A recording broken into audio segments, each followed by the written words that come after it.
what's wrong and why you never said you felt that way. And guess you're trying to stay strong and fake a smile until I look away. But I've known you too long, it hurts to watch your blue eyes fade to gray as you fade away,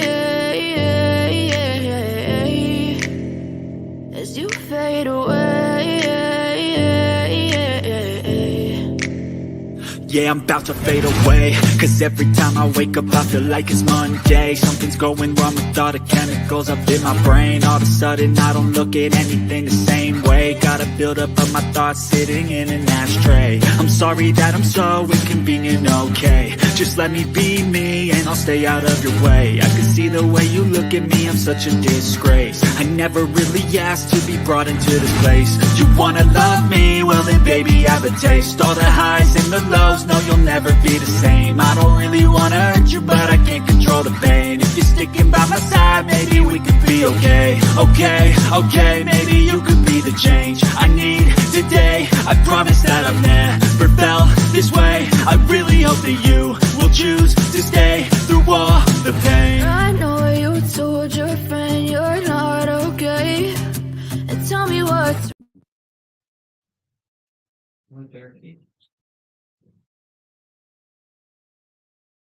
Hey guys. Hey cool gamer. Oh my god, with these hearing aids on, I swear I can hear everything. This is annoying. This background, I like it, but I just mm. What is that banging, Leland?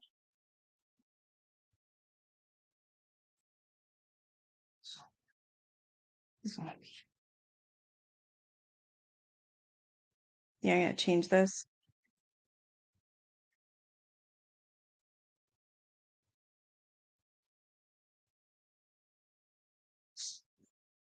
What the?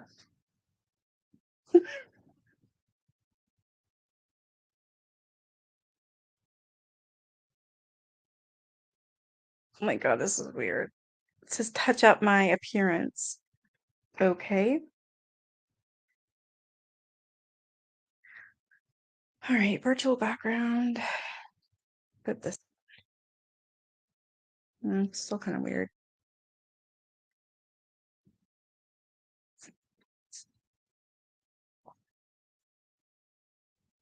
Sorry, I'm just trying to figure things out.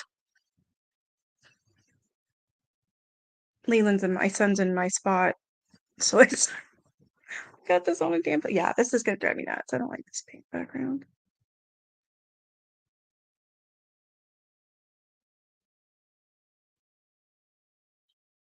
There, that's much better. All right, so we are at the end of my book here. Chaos. Literally at the Hi, Esty. You're making pies? What kind of pies? Like pumpkin and apple and all the deliciousness? Oh, yeah, Thanksgiving for you guys. Keep forgetting that. We already had ours. Next is Christmas.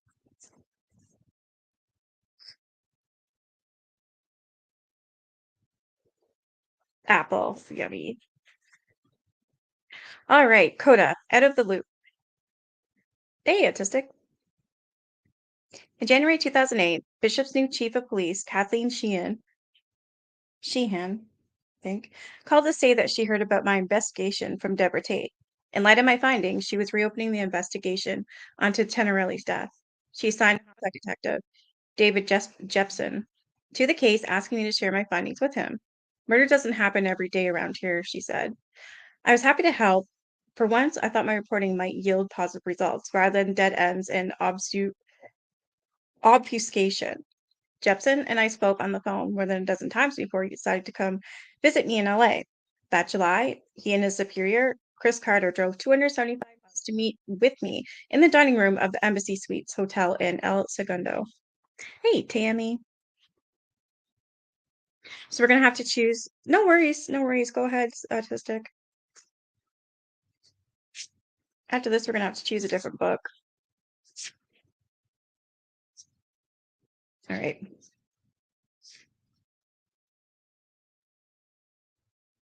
During our 4-hour meeting, which Jepson recorded.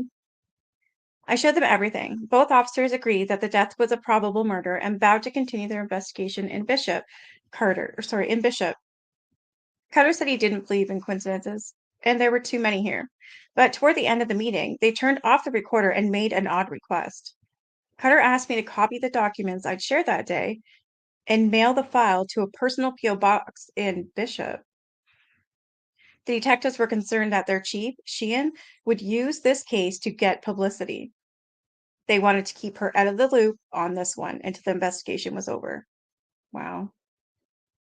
I didn't like the sound of that, and I told them so. Sheehan had been the one who reopened the case.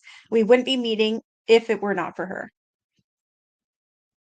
Making sure the recorder was still off, Cutter said he believed Sheehan would kill the investigation if she found out that it involved a cover up or even incompetence. And the mayor, Frank Crump, who'd already tried to persuade me to leave well enough alone, would pull the plug if we discover cover up aspects. The detectives assured me that they prevent any derailment of the investigation, and they promised to share anything new they have uncovered. Against my better instincts, I agreed to continue cooperating with them. That was a big mistake. I never heard from either of them again. Through intermediaries, I learned they were telling people in Bishop the investigation had turned up no pursuable evidence and the case had been closed. Wow.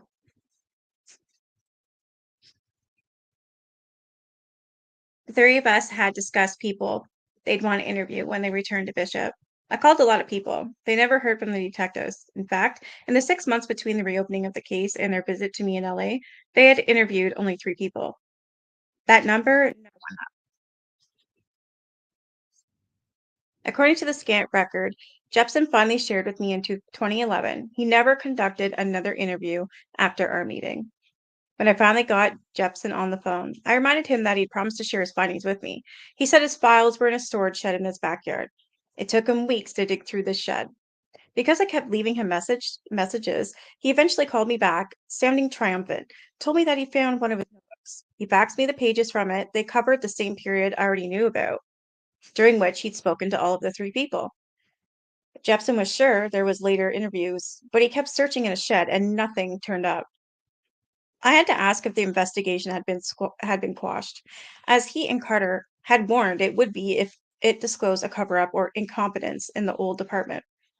After a lot of prodding, Jepson recalled conversations at the police department before their meeting with me. Something to the effect that they weren't going to have people come up here and smear a retired lieutenant's, Greg Crom's name, and smear the department. Hey, Mercy.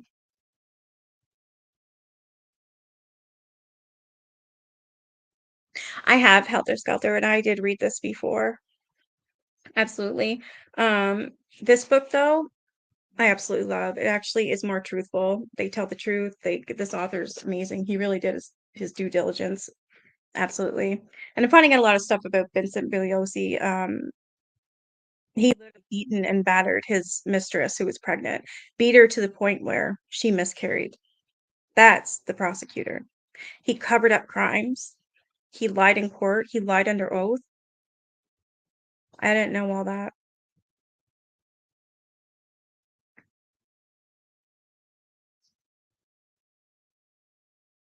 I knew I had to go to Jepson's superiors, beginning with Sheehan, but then she'd left Bishop to become chief of police in Port Hueneme, another small town in California. Although she sounded happy to hear from me again on the phone, by the time I drove out to see her the next day, her mood had darkened. Like Jepson, she said the investigation was over and that was all there was to it. When I explained that Carter and Jepson had said that she craved publicity and should be kept out of the loop, she didn't believe it. I showed her my notes from the meeting and she accused me of fabricating them. I'd seen these reversals many times before, almost exclusively from law enforcement officials, but Sheehan's was so abrupt, so hard that I felt her office shaken whatever happened in Bishop. I believed she was part of it. Chris Carter, who succeeded Sheehan as chief of the Bishop Police Department, was clearly prepared for my call. He denied everything he said to me in LA. While his recorder was off, I asked for a copy of the tape. He'd be happy to provide it. I knew he made his incriminating remarks when the recorder wasn't running, I said, but I still expected to hear the click of the machine going off and on again. I should have kept that to myself. 2 weeks later, when I called again, he claimed the tape had been lost or destroyed. Bull. My cousin was a guard for Manson. He said he. What? Really, Tammy? Oh my gosh, you must have stories, or they must have stories. Did they tell you any stories? I'm just, I don't know, I have so many questions. Wow. That's what I was like, what I'm getting at too. I believe that he was very intelligent, and but I also believe that he learned that from the government, like the CIA. And that's how he was able to use mind control because he himself was controlled through MK Ultra. I really truly believe that from this book, anyways.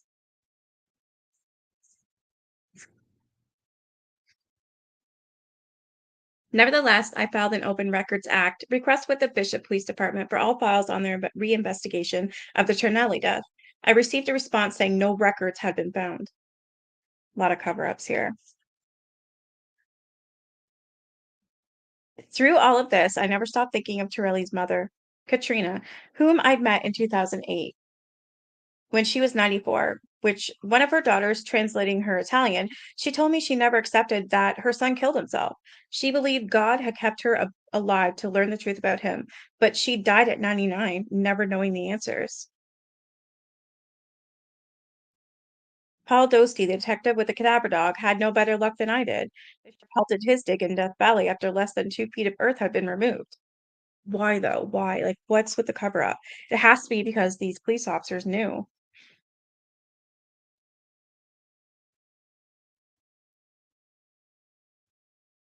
Well, enjoy as I read to you, Miss Stephanie, and then you can eat.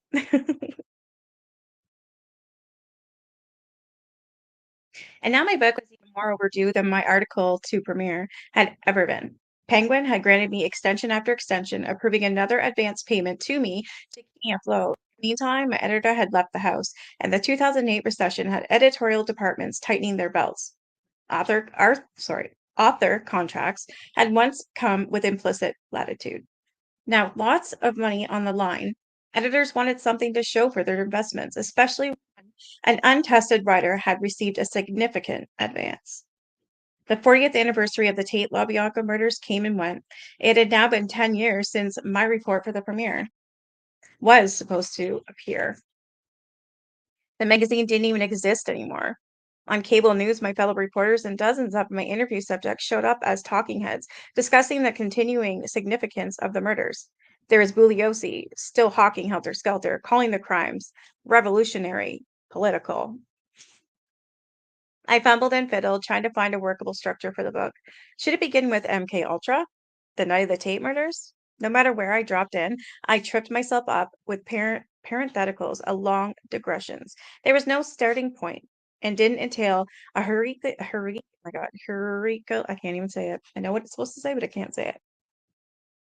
Herculean amount of exposition. I sent in outlines, synopsis, agenda, half starts, revised proposals. None of them hit the mark, and I knew that. I come to feel of a prisoner of my own story. Everyone agreed that it would make for an outstanding book. No one, least all of me, could describe what that book might look like or how it would be accommodated. A plot that had no end. By 2011, I'd taken so long to deliver that my original editor had come back to Penguin. He proposed bringing on a collaborator, someone who could metabolize my reporting into cognate narrative. I was all for it. Penguin helped me find an ideal candidate, a journalist with decades of political reporting and many books under his belt, someone with experience and sanguine. When he signed on, I felt like I could see a lifeboat on the horizon. He wrote yet another synopsis, one that yielded the first unabashedly positive note from Penguin I gotten in years. We find this very encouraging, full speed ahead. That was in October 2011. By December, he'd quit. Our deadline, the last one, was only 6 months away, and now I was flying solo. After he walked, Penguin offered to buy me out. If I let someone else write the book completely, I'd receive no more money. No credit, no input, nothing. All I get was the portion of the advance I'd already received and spent years before on nothing but reporting the book. I told my agent to tell him to go to hell. I would too, after all that work. Hey, Heavenly.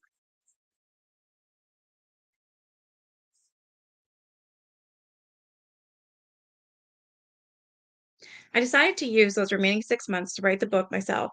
Before he'd even seen my manuscript, my editor warned that there was only a 1 in a million chance they wouldn't reject it. I typed out pages in furious haste. I tried to be thorough, to be linear. I wrote in the first person, hoping to give readers a sense of what I'd been thinking. And in June 2012, I turned in what I had: 129 pages, single spaced, amounting to 117,228 words. It covered barely the first 3 months of my reporting. If you've inspected the spine of this book, you've already noticed that the Penguin Press color font is on it. They canceled the book. I like to believe my editor was sorry it came to this, and that he believed in the project. I don't believe Penguin's lawyers shared his sorrow. They wanted their money back. If I didn't pay up by the start of 2013, they would have no choice but to sue me. I didn't have that money, of course. I've been living on it, as a publisher had intended me to, for years. A few months earlier, I've been hoping to repay my parents for their loan. Now I was in a hole with them and one of the biggest publishers in the world. In 2012, I became one of a dozen author penguins sued for failing to deliver manuscripts. Most were far from established than I was. The lawsuits sent waves of panic through the industry. Even though mine was for the most money, it came half a year later with the others, and so, mercifully, it didn't make the papers. That was one humiliation I was spared. But I was still devastated. I felt like I failed everyone. I had one job to do, and I hadn't done it.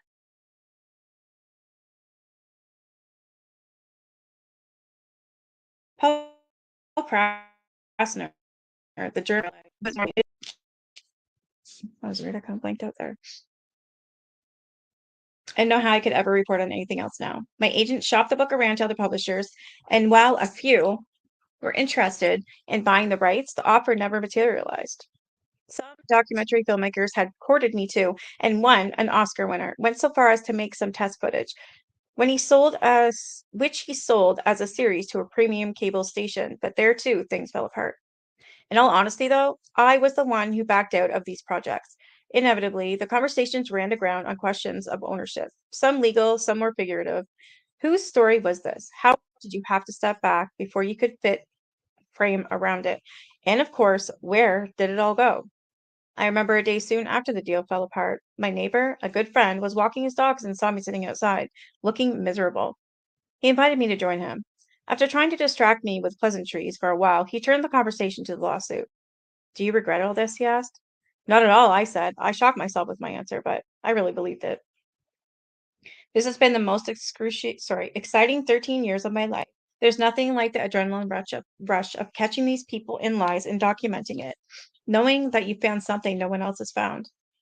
I kept little pieces of cardboard around my office. Sometimes I folded them up and carried them in my pockets. Whenever I started doubting myself, which was a lot, I had a list of bullet points I'd write down on them and read them to myself for encouragement.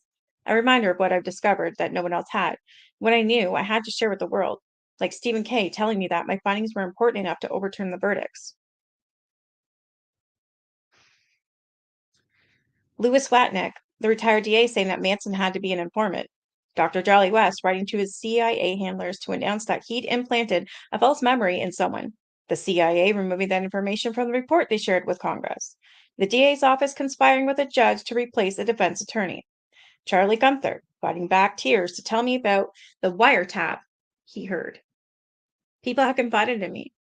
I've wrested documents from places other reporters had never penetrated. What did it mean, and what could I do with it? When I got back from the walk with my neighbor that day, I fished out one of the cardboard squares and read the bullet points again. Each one set off a chain of reminders to myself. People I needed to call. Hoya, requests I had to follow up on.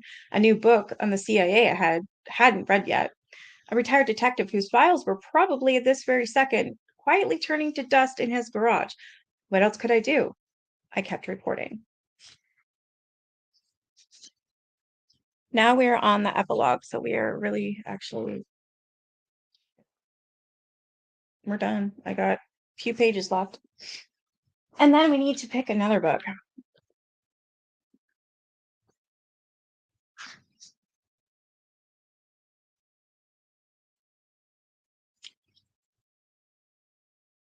The Manson murders had an aura of finality. In 2016, The Guardian marveled at how they compel us despite the lack of any meaty mystery. There are no questions about what happened. We know pretty much exactly who did what to whom, when and why. In a sense, that's true. The material evidence is sickeningly conclusive, and it still shocks today, but it doesn't make sense. The mystery is there. In my nearly 20 years of reporting on this case, people have asked me all the time, what do I really think happened? I hate that question more than anything. The plain answer is, I don't know. I worry that as soon as I speculate, I undermine the work I've done, in a sense that I have been more willing to fill in the blanks. I might have finished the book a lot sooner. That's not to say I haven't entertained a lot of theories over the years. They've fallen in and out of favor as I learned more or shifted my focus. For a while, I was convinced the victims at the Tate and LaBianca houses knew their killers in the family, that they'd been targeted. Maybe not by the girls, but by Manson and Tex Watson. It may have had something to do with a drug burn, or an unknown middleman with connections to Hollywood. Others, the possibility that the family was caught up in chaos or Cointepro operation, goaded into violence as sheriff's deputies and the LAPD looked the other way, necessitating a cover up.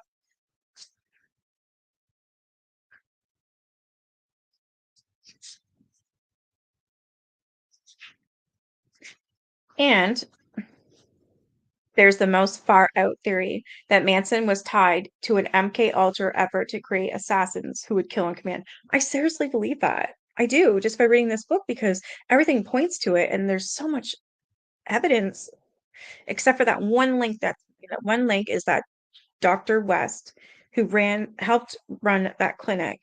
He was the doctor for that clinic. He was experimenting on people, and Manson went to that clinic. So it's very coincidental. Um, but there's just you can't connect them. There's no reports on it or anything, right? I truly believe Dr. West worked on him, and that's how Manson was able to get all these people to kill for him.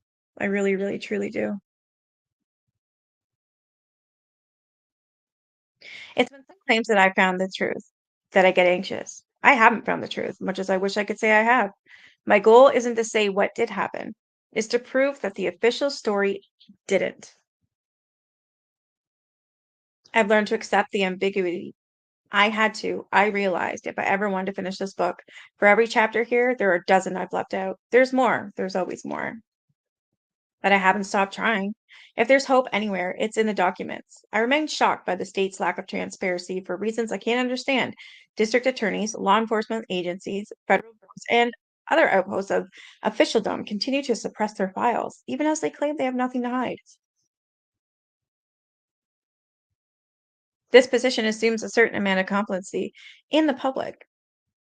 If the truth turns out to exist on a photocopy of a photocopy of a photocopy on the 305th page of a transcript so dry that no one has read it from start to finish, they're counting on our not caring.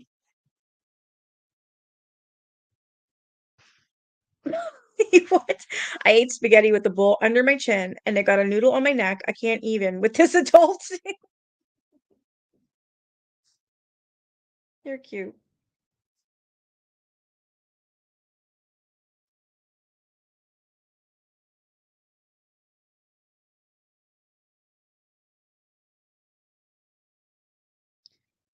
Ah, la, la, la. But I haven't stopped trying. If there's hope anywhere, it's in the documents. I remain shocked by the state's lack of transparency. For reasons I can't understand, district attorneys, law enforcement agencies, I already read that, didn't I?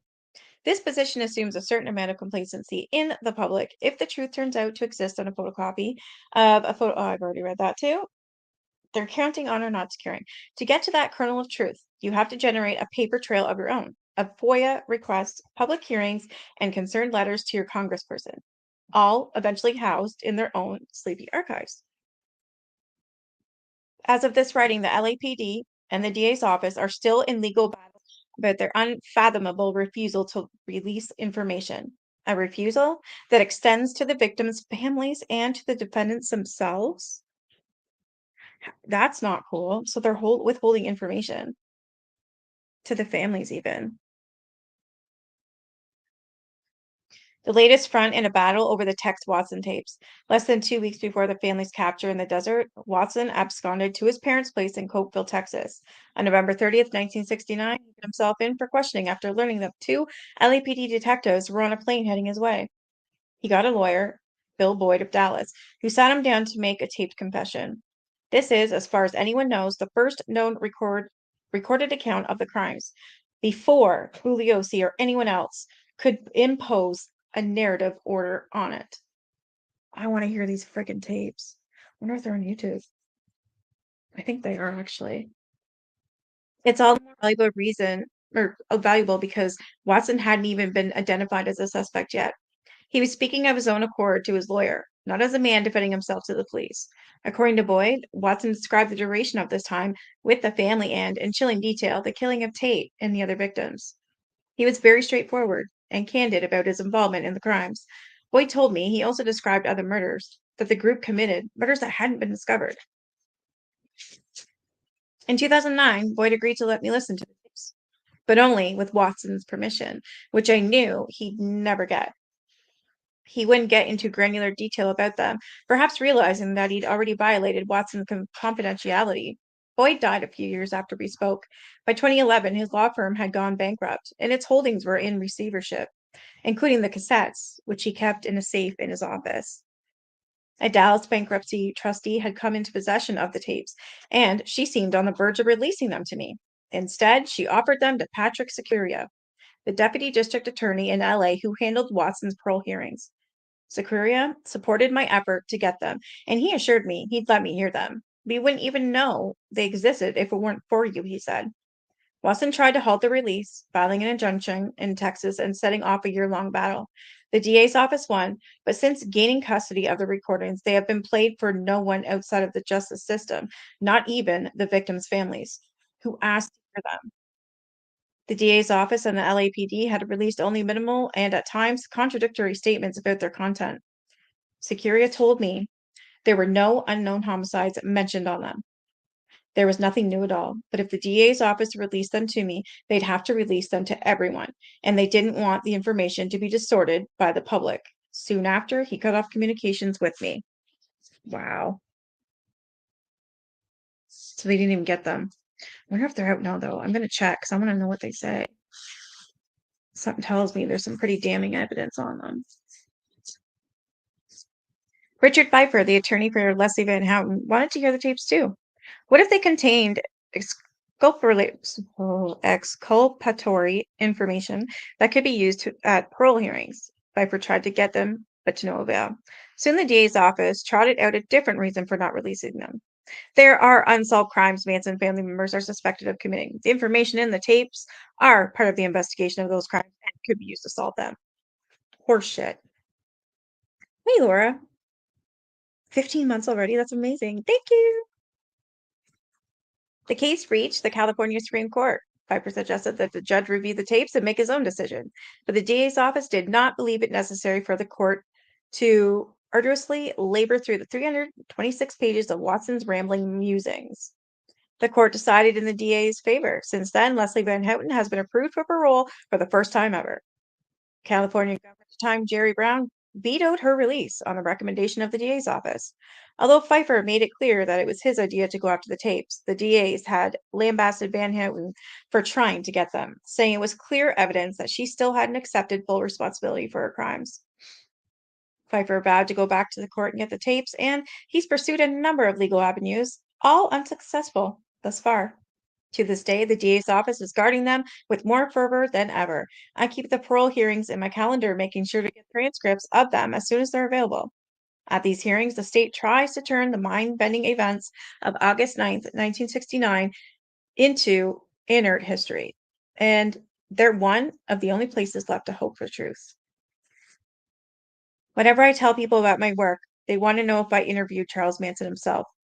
I did, over the phone, in 2000. Our first conversation, disconcertingly enough, was on Valentine's Day. Wow, I didn't know he talked to him. I didn't think he did. Our exchanges were mediated through two of Manson's associates, Pincushion and Graywell. The former, nicknamed for the frequency with which he'd been stabbed, was born Roger Dale Smith. He was Manson's guy on the inside, the prisoner gopher. The latter, born Craig Hammond, had been anointed by Grey Wolf, by Manson himself, and brokered all outside access to Manson. A retiree, he moved to Hanfield Hanford, California, decades earlier, just near the prison that housed Manson, whom he believed to possess deep insight into environmental issues. Many of Manson's latter-day followers claim to be enchanted by his ecological ATWA philosophy: air, trees, water, animals, or all the way alive. That's messed up. The witchy endorsed the use of a seed gun called the Savior to repopulate California's plant species. Later, Heyman was arrested for smuggling a cell phone to Manson in prison. A few years after that, when Manson had gotten engaged to a young woman named Starr, he discovered that Heyman had been sleeping with her and rechristened him Dead Rats.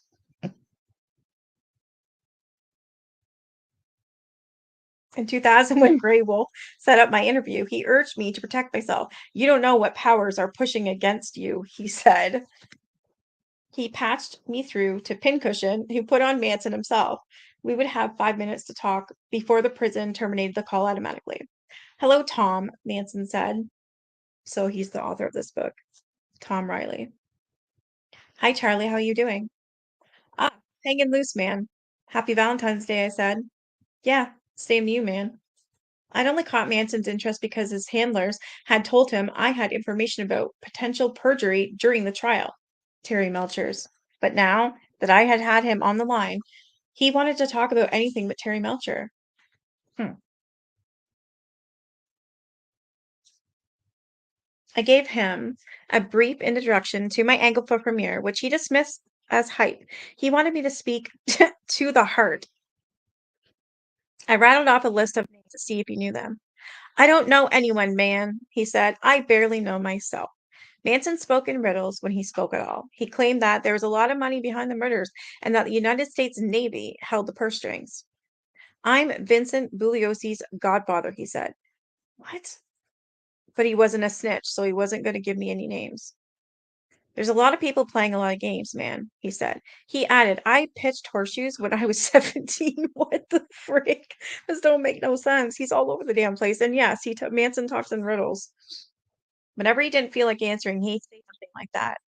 I got 5 red wheels on that truck, or when Reagan went to Greenland, we locked all the weather stations to the Heart Project. Our 5 minutes vanished before I even got my bearings. Hammond dialed again if I wanted to connect with Charlie, he said. I had to show him my human side, my heart. I took a breath while Manson got back on the line. Look it, man, he said. See, I have no way of knowing what you're biting onto. I tried to explain again. Even in Manson's more lucid moments, the only thing we saw eye to eye on was that the prosecution had played dirty. But he didn't think Melcher was the problem. He didn't say anything. He seemed to have written Melcher off. The simplicity of the whole thing is that Terry gave his word for something, he said, and he didn't do it. And we didn't realize that the Korean War was lost. To him, the real villain was Linda Kasabian, his lapsed follower who flipped for the prosecution.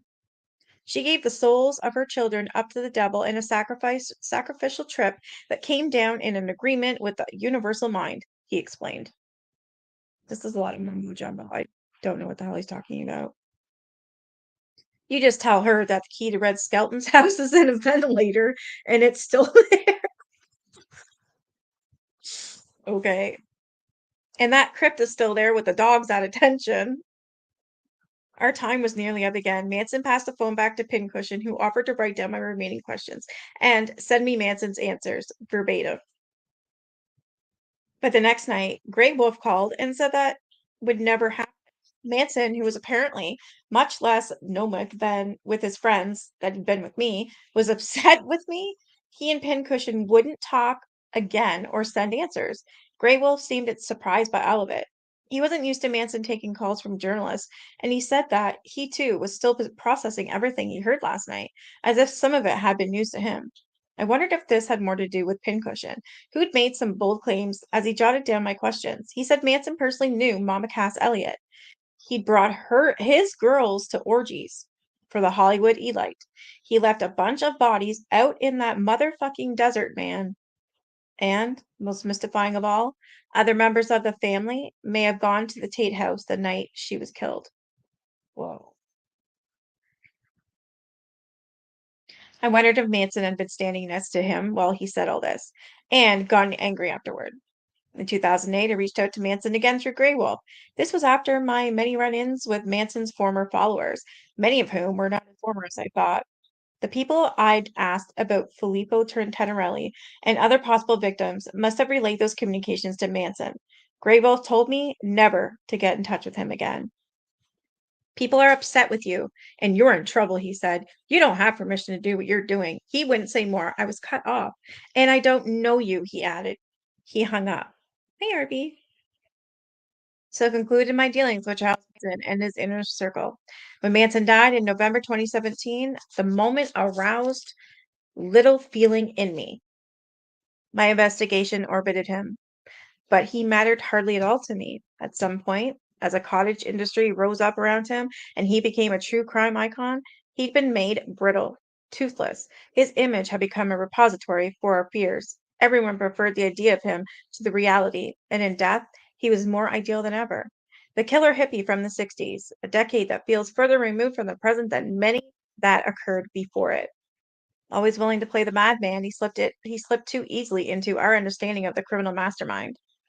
In that rictus of his, those glinting eyes, the X carved into his forehead, we're supposed to recognize that Bugliosi famously called a metaphor for evil.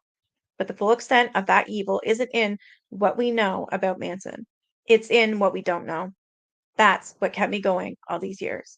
Even when I was broke, even when people said I was crazy, and when I had death threats lobbed at me. As Manson said to me with an air of disgust, the bottom line is that you want information. Exactly, I said. Now we're on to acknowledgments. The 20-year journey, culminating in this book, began with a phone call from Leslie Van Buskirk at Premiere Magazine. For that, I am forever grateful and, yeah, sometimes resentful. Jim Meggs bet the bank on this. I wish he could have stuck around to the end, but who wants to live with Manson that long? Except for me. Others at Premiere who kept me on my toes for nearly 2 years were Kathy Heinzelman and Ann Thompson. Without my agent, Sloan Harris of ICM, this book wouldn't exist. His tenacity and faith, not to mention his extraordinary ability to think outside the box when cancellations, lawsuits, and threats became routine, should be enshrined in the Agentry Hall of Fame. Also life-preserving at ICM were Sloan's assistants over the years, Kristen Keene, Heather Karpus, and Alex Braun. Kudos to the lawyers who kept me out of jail, or at least bankruptcy court. John Delaney and Heather Basham, and to Rich Green, Michael McCormick, and Will Watkins, who wrangled much-needed sustenance from Hollywood. Hey, Triple. Hey, sarcasm. I love those emojis. It's like what'd you say? Hey, Nikki chat. Hand pink, waving hand, pink, waving hand, pink, waving hand, pink, waving. That's what I see. I don't see the emojis. I just see the words through StreamYard. I think it's so funny. Reading Grey Wolf does that all the time. It's hilarious. At Little, Brown editor-in-chief, Judy Klain, went where others before her wouldn't, or did, then fled. Reagan Arthur bravely put pen to paper, making it real. Their team, Alex Hoops, Catherine Myers, Alyssa Persons, Ira Buddha, Ben Allen, Trent Duffy, and Lauren Harms, pulled off the amazing feat of producing and publicizing this book.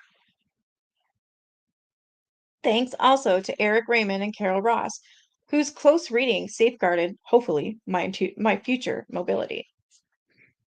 When you work on a book for 20 years examining crimes that occurred decades prior, you lose many of your sources along the way.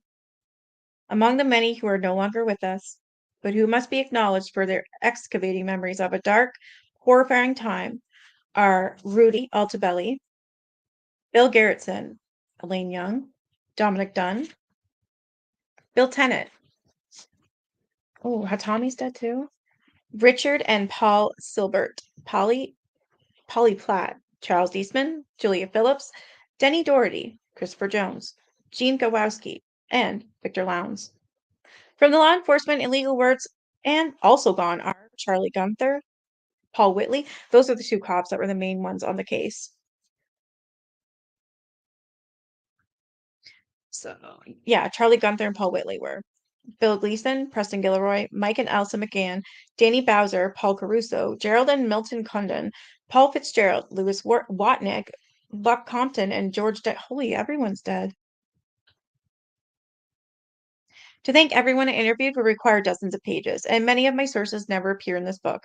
I'll limit this list to the ones who endured my inquiries for years, if not decades, and who deserve accolades for their patience. From the world of Cielo Drive and slightly beyond, Alan Warnick, Greg Jacobson. Okay, this is just a lot of thank yous. And a million pages. Holy shit, this is all names who helped him. From the so there's a whole bunch from the San Francisco or from the Las Vegas Police Department, Inyo County Sheriff's Department, uh, from Beach Boys, from Cielo Drive.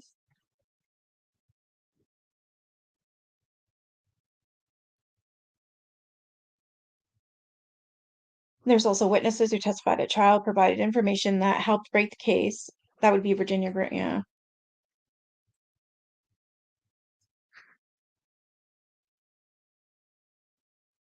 The Tenerelli case would have remained in the shadows were it not for the invaluable assistance of B and Kermit Greer, Robert Denton, and Billy Creans, the original investigating officer at the Sportsman Lodge. A thank you to Sue Norris, a medical doctor with experience in forensic pathology, who provided a detailed analysis of the Tenerelli coroner's findings. Finally, while I wasn't able to comfort Filippo's mother, Katrina, with a final answer about what happened to her son, I hope I have provided some solace to his sisters, Angela, Lucia, Maria, and Sierra, and his nieces and nephews, especially Cosmo Giovanni, who has worked so tirelessly to have the cause of death of his uncle's death certificate changed from suicide to unknown.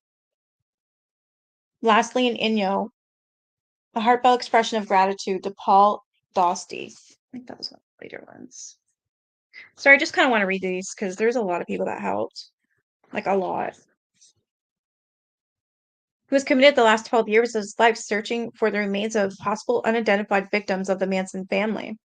My detour into the murky world of government, intelligence, and covert operations would have been impossible without the pioneering works of previous Chaos, COINTELPRO, and MK Ultra authors and researchers, many of whom provided guidance, moral support, and files. Among those who offered generous help are, there's a shit ton. Especially helpful in my investigations of Reed Whitson was his daughter, Liza, his former wife, Ellen. Likewise, thanks to Cindy Hancock. I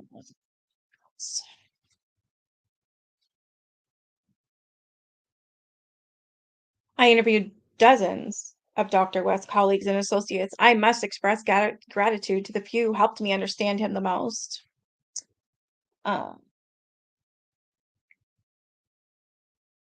Dr. West's partner in studying the returned prisoners of the Korean War who beseeched me not to publish the West Gottlieb letters because they destroy all the good research they've done, showing how brainwashing and thought reform works. Talk to relatives of the doomed airman Jimmy Shaver and victim Cher Joe Horton.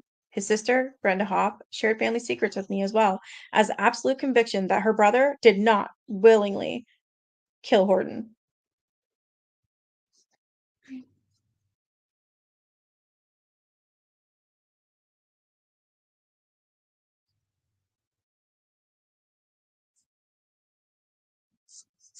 All right, I think that's it.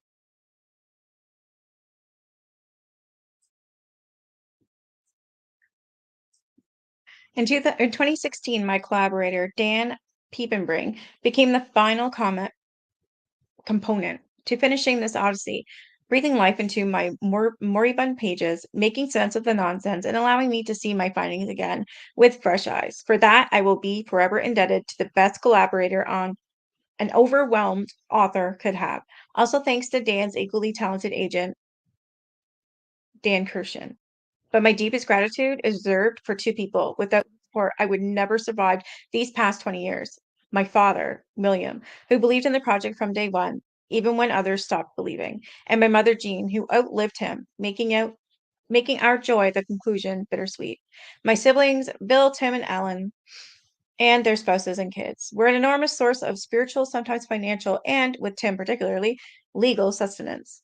Thank God there are 3 lawyers in my family, and thank God they were determined enough to keep me from moving into the basements to make sure all my contacts were ironclad and my lawsuits settled. These acknowledgments would mean nothing without a word of thanks to the people who sacrificed and continue to sacrifice the most in the story.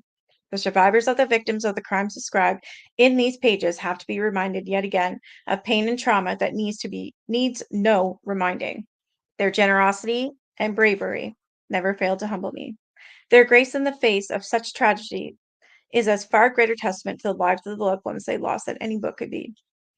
Thank you to the sister of John Philip Haight, Paul Scott Lowe, to the mother of Marina Habe, Elisa Hart, who died in 2017 at 99, never knowing who killed her only child, and to Marina's stepbrother and best friend, Mark McNamara. And my sincerest gratitude to the survivors of the known victims of the Manson group who shared their stories with me. Frank Struthers, Suzanne LaBerge, Eva Morel, Janet Parent, and especially Anthony DeMaria and Deborah Tate.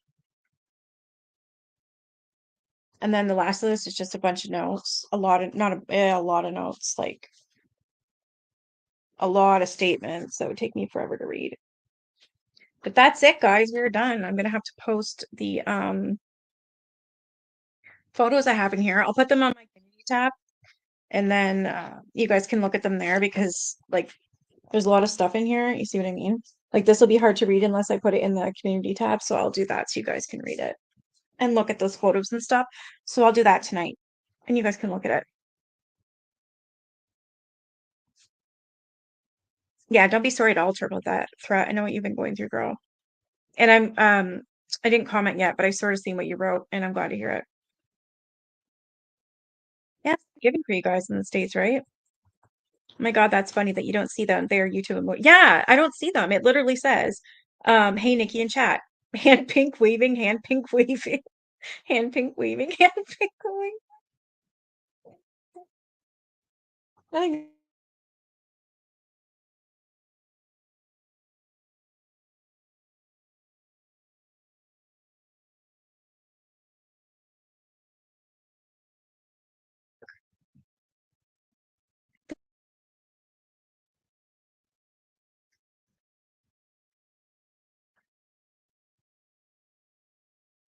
I don't know if they are. Let me see here. Let's see.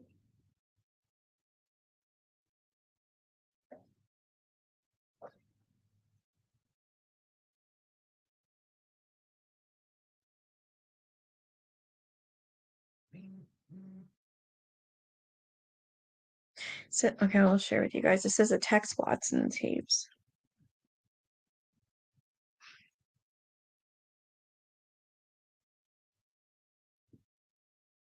Peanut butter and Nutella.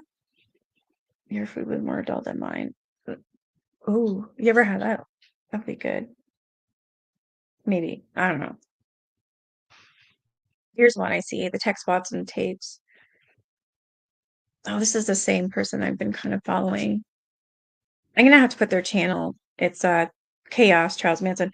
I'm gonna have to put their channel in the description. I go down to the Collin County Jail. His uncle, I don't hear Tom anything. Montgomery, was the elected sheriff at the time. And so Sheriff Montgomery and Elizabeth Do you guys hear anything or is there nothing to Watson hear? and her husband and Charles were all sitting in the sheriff's office. And I had met Charles before, and I said, well, what's going on here?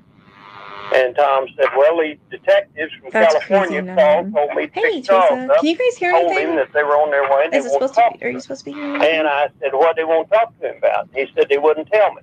Oh, you can So hear. I Okay, I'm said, the only well, one do that they have can't. a That's warrant? weird. And he said, I called them back, and they said they would bring one with them. So I Yeah, I said, remember you saying that now. Charles, do you have any idea what they want to talk to you about? He said, no, I don't. And I said, well, if I'll you put could think subtitles of on so I it, can they're at not least going see to be it. here another couple hours. It would sure help me to be prepared ahead of time. So I'll go back to my office. If you think of anything might be helpful, call me.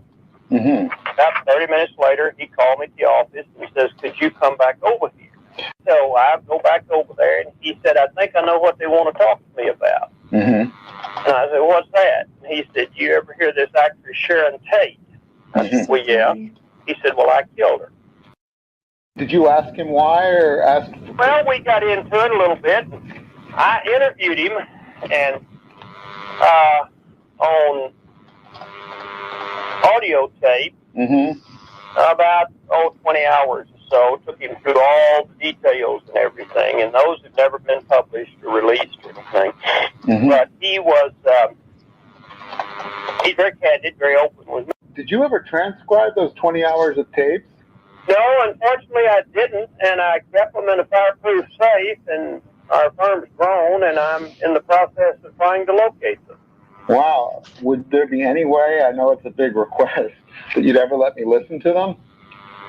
I would need his permission, I think. I remember the court-appointed lawyer kept contacting me and saying, "We understand there's some tapes. Would you send those out?" Mm-hmm. As soon as I'd hang up from him, Charles would call. He said, "There's nothing in there that's going to help this guy. Don't send them." So yeah, he very jealously guarded them. And he told me about a bunch of other people Manson had killed, or Hell's Angels, or people like that. That probably all came out at some time. Can't hear, I'm just reading.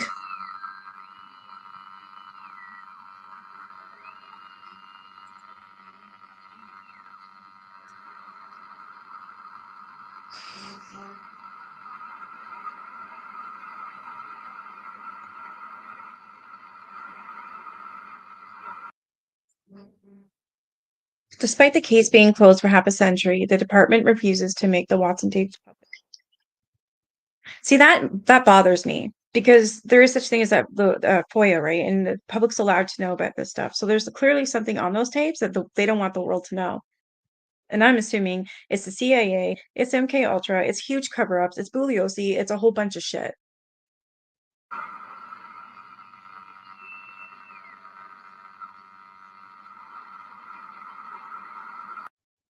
To learn more about the tapes and the effort by the LAPD to lock them down, read my stories on medium.com.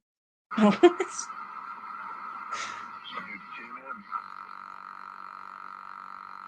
right, then.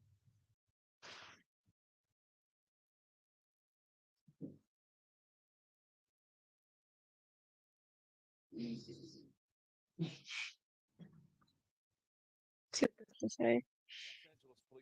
Okay, why can't I hear that then? Conversations between a member of the Manson gang and his attorney. The tapes date back 4 decades or more, but the LAPD hopes the information might link Manson's bunch to a number of unsolved murders. KTLA's Mary Beth McDade, live in downtown LA with more. MB? Well, that's right, you guys. The LAPD is one step closer to finding out if those audio tapes contain any sort of confession.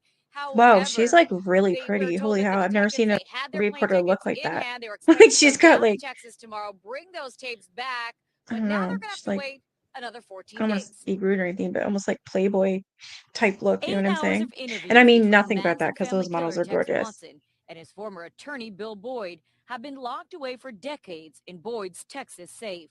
Now with Boyd dead and his estate in bankruptcy, those audio recordings are part of bankruptcy proceedings. And in those 8 hours, Yeah, Watson is gorgeous, talking right? to his attorney, and we don't know what's on those tapes. It's a big question mark for us. So I we're mean, anxious to get a hold of them like to see normally if when you there's see any reporters, they're just information about kind any of unsolved plain and cases. stick to the Manson's script right-hand and man yeah. reportedly gave This the girl though, interviews to his whoa. attorney in the early She 70s. looks like a model. LAPD robbery and homicide detectives have often wondered if Watson ever fessed up to any unsolved killings on them. And so, when the LAPD learned they could finally get the recordings, they sent a request to the bankruptcy judge in Texas. Today, the judge granted that request. Unfortunately, Tex Watson's attorney put in or notified the judge that he wanted to have some more time before they did that to put in some kind of paperwork to try and block that. So we got a 14-day stay. While Watson's current attorney continues to fight their release, a bankruptcy trustee reportedly testified to the Texas judge that Watson waived his right to attorney-client privilege in the late 70s when he sold the tapes to the co-author of his book, Will You Die for Me? The man who What is this? Once ready to die for Charles Manson. Now I live.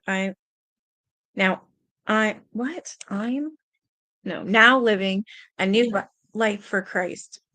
Will you die for me? Tex Watson. What the heck? He wrote a book. I didn't know that. Who killed for Charles Manson tells his own story. Watson reportedly used the profits to pay for legal fees. If there was any more information about killings, wouldn't they have been in the book? You would think, but you don't know what kind of deal the Mr. Watson made with his author before Yeah. they published the book. In the book, Watson details his role in the brutal murders of Sharon Tate and 6 others, but never mentions anything about any unsolved slayings. And when detectives do bring these 40-year-old tapes back here to LA, they're Man, going to she's bring pretty. them directly to the She's LAPD hot. scientific lab so that they can be preserved before they're played. For now, Love her reporting live in hair. downtown LA, Mary Beth McDade, KTLA 5 News.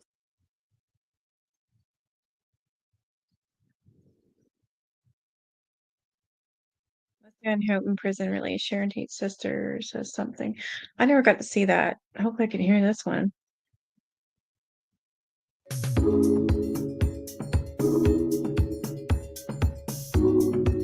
Now recommended for parole after 46 years, Leslie Van Houten could possibly go free, sparking major reaction Wow, from family she is members of the victims, including gorgeous. Hollywood star Sharon Tate's sister, Deborah. Our exclusive interview with her is in just a moment, but first, ABC's David Wright has the latest. Who cares if love is long? She was called the next Sharon Marilyn definitely is Monroe. like a girl Sharon as well. Tate is She's Jennifer. so pretty. Sharon Tate, a rising Hollywood star in the 1960s, her potential unlimited. I can't see myself doing Shakespeare or anything like that. I would love light comedy. Sharon Tate's life off-screen was just as glamorous. Married to Oscar-winning director Roman Polanski, she was 8.5 months pregnant with their son in the late summer of 1969. But on August 9th, the unthinkable happened. Inside this house, the 26-year-old actress and 4 others were brutally murdered by 4 followers of Charles Manson. One of the killers, Patricia Krenwinkel, now serving life in prison, spoke with Diane Sawyer in 1994. Charlie came up and asked everybody how it went. But that was the first time I looked at him and I said, Charlie, they were so young. The very next day, wealthy grocer Lino LaBianca and his wife Rosemary also murdered by members of the so-called Manson family. Leslie Van Houten, seen here smiling That's with your that birthday? X carved in her forehead. She was the youngest woman ever to be condemned to death in California. The sentence later commuted to life in prison. On Thursday, 46 years after the murders, a California parole board finally approved her release after denying parole 19 times. I don't think any of them should have ever been allowed out. We'll never be willing to accept Never. the fact that these people cannot influence the actions of others. Sharon Tate's sister Deborah, the last in the family line that has consistently worked to keep Manson's followers in prison, calls Van Houten's pending release an injustice. All right, David, thank you very much. We're joined now exclusively by Sharon Tate's sister, Deborah, who, as you just saw, has spent much of her life campaigning against the release of Charles Manson or any of his followers. Deborah, thank you very much for being with us. Thank you for having me. This morning, you were there in the room. What went through your mind when you heard that Van Houten was recommended for parole? Your heart sinks between your knees. It's absolutely mind-boggling what goes through your mind. All of the atrocities from the past, the brutalities, all come flooding back. Deborah, you've been very vocal and you're reaching out to people across the country and you set up a website. Can you tell us about that? Yes, it's Manson, no parole for MansonFamily.com. And what does that entail? This entails a nationwide petition to get signatures to go to Governor Brown. He's the next safety step. These people are domestic terrorists, and once they're released, they can go anywhere in the United States. Parole isn't even the catch net. We have to stop this before it happens. You speak about Governor Brown, and He's he still in in here, Laura. January rejected the parole recommendation of Bruce Someone just bought Davis, me a 5 beers. Manson Thank you. family It was you. associate. I think. Does that give you hope that he possibly will do it in this case with Van Houten? I'm hoping. That's our only solace, is that he will stop this parole in the case of Van Houten. And you're aware that part of her sentence, that Van Houten was eligible for parole, and she is described as a model prisoner. She has received her bachelor and master's degrees. She's helped with groups within the prison system. What do you say to those people who believe that perhaps she does deserve at this point to go free? I do believe in rehabilitation program. It's good that she got those, but this woman is a monster. I sit as far away from her as you and I are now. You can feel the vibe.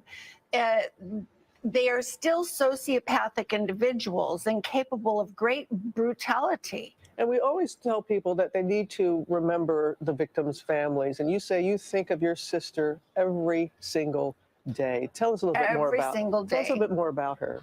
Sharon was physically a perfect specimen, but her heart and her soul were equally as beautiful.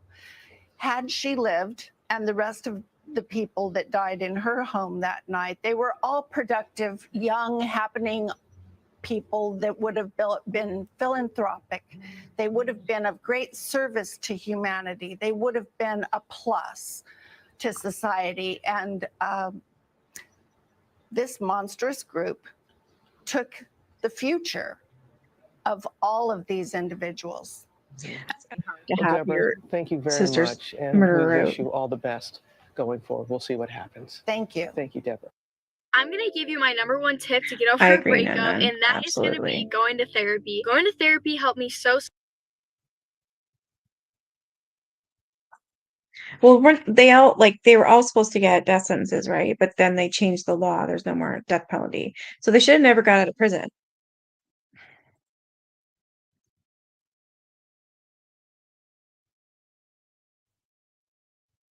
Anyways, that book was pretty good. I really thoroughly enjoyed it. So thank you, Nan.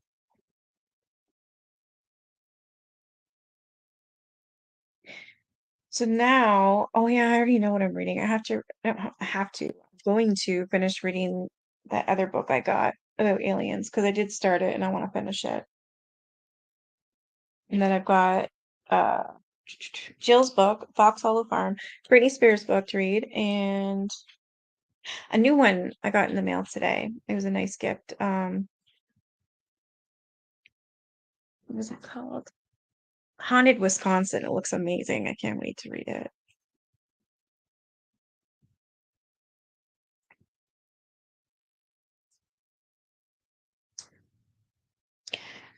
I can't believe we're done this book. All right, well, I'm gonna go. Thank you for joining me. I think, yeah, that's what I'll do. I'll just come back every night at 7, just reading books. That's what I'm gonna do every day. I love reading, and I'm glad to enjoy it with you guys as well. So yeah, I'll start with sorry, the Falcon Lake incident. That's the one I was reading. California won't stop to change the death penalty to life in prison. But still, she shouldn't get, I know, I agree. Yeah, Wisconsin. Yeah, a subscriber of mine bought it for me. They're like, "Would you be interested?" I said, "Yeah." So they bought me the book. I just got it today. I have to remember to be here at 7. I'll be live every single night forever. I'm never changing it. I'll be live every single night, reading a book, any book. I'll read something. You've been to all the places in the really? Looks really interesting. I can't wait to read it.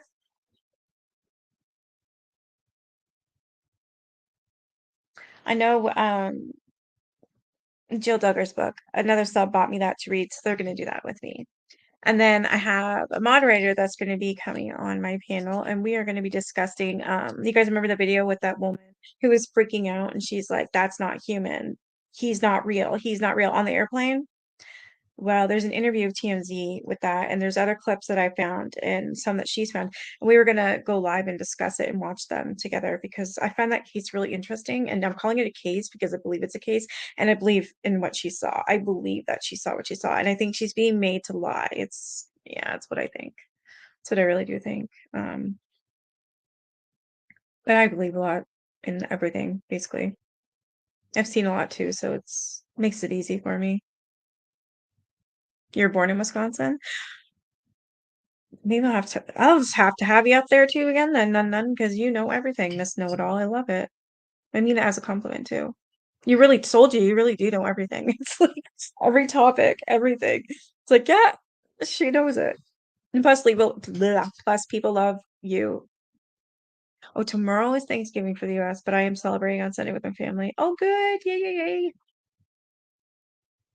Somebody else to cook for you for once, right, Teresa? To be a nice little break. You are a little know-it-all. Same. It's I don't know. I just find it fascinating. I don't understand it. I think that's why. Maybe they need to make it harsher then, and people will kind of calm down on those crimes, but you never know. We haven't had this penalty in years.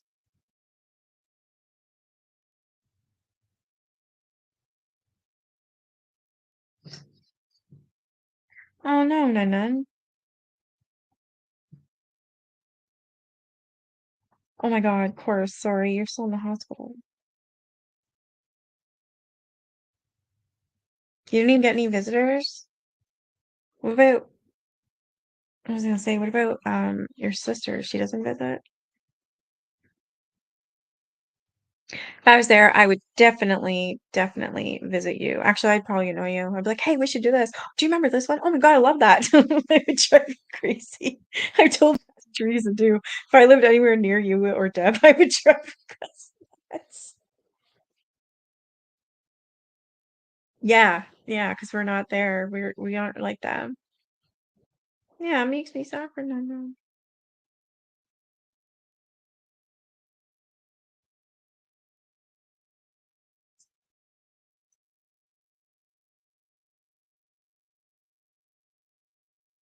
Maybe one of the nurses will hopefully bring you like some sort of special treat or something, or at least come by and say Happy Thanksgiving or sit with you or something.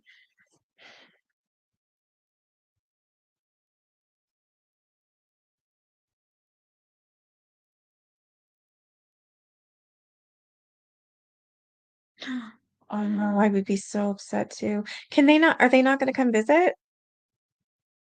I hope they do, because you won't be there. I understand not liking hospitals. I don't either. But I'ma go if there's someone in there I care about. Yeah, the Go-Go Beach murder arrested like 40 years. Cool. That sounds interesting. If you have there waiting for the trial, that would be interesting, actually, to look into that. I would be definitely like texting my sister, be like, "Hey, send the boys over. Tell them bring candy."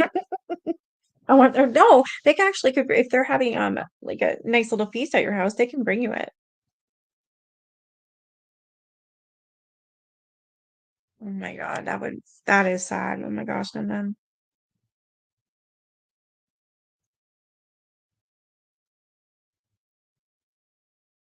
hmm? Mm-hmm.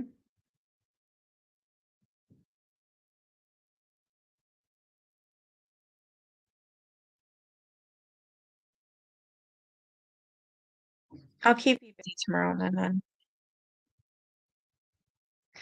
Oh, I see. I thought it was gonna be at your place. I just assumed.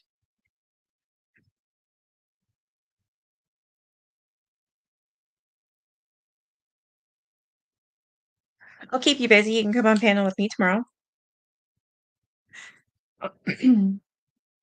at 7 or whatever time you want. You can pick, actually, if you want, you can pick a subject and we'll do what you want to do tomorrow. I'm game. I don't have to read that book tomorrow night. We can do whatever you want. That would be fun. We should do that. Seriously. I don't care if you want to talk about cats and watch stupid funny cat videos. We can do that. I love it. Like whatever. If you don't have to start reading the book tomorrow, I can do it the day after. You got my number, miss. You let me know. Either way, I'll be live at 7. You guys have a great night. Thank you so much for joining me.